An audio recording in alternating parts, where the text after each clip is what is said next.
What's up, everyone, and welcome to another daily episode where we're going to talk about a nearly impossible to detect malware called Symbiote. The name comes from the concept of symbiote, which is an organism that lives in symbiosis with another organism, which is exactly what this piece of malware does with the infected system. For this reason, security researchers define this threat as nearly impossible to detect. Oh, drat these computers. They're so naughty and so complex. I could pinch them.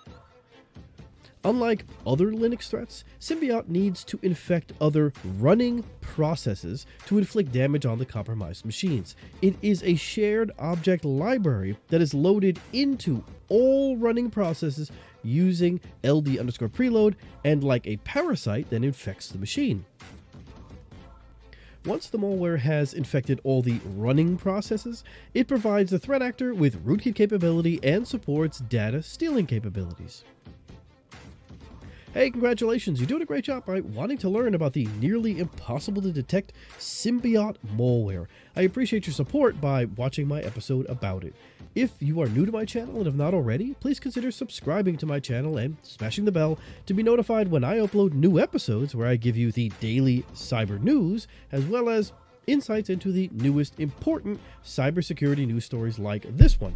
With my insights, you can be better prepared to protect your company, your family, and yes, yourself against these and other cyber attacks. So hit the subscribe button now and let's continue to learn about this together.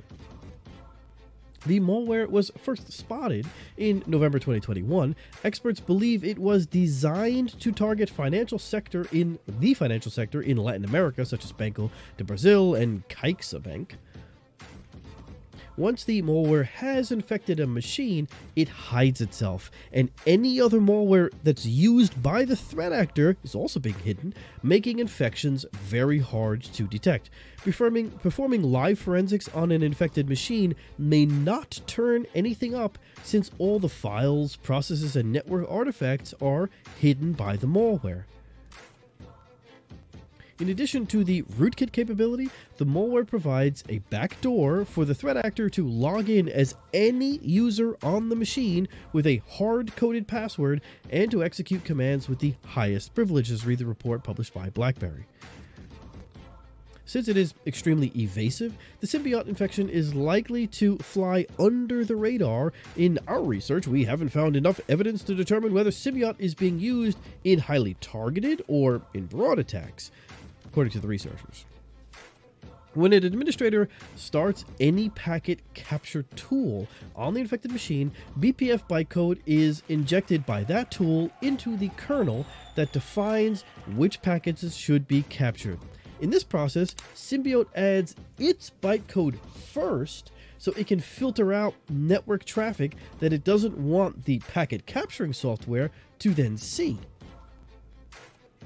Symbiote is a malware that is highly evasive. Its main objective is to capture credentials and to facilitate backdoor access to infected machines. Since the malware operates as a userland level rootkit, detecting an infection may be difficult, concludes the report. Network telemetry can be used to detect anomalous DNS requests, and security tools such as antivirus, endpoint detection, and response should be statically linked to ensure they are not infected by userland rootkits. And that's the news. Thanks again for watching. Don't forget to share and subscribe if you haven't already, and smash the bell if you haven't already, and I'll see you on the next episode. Take care.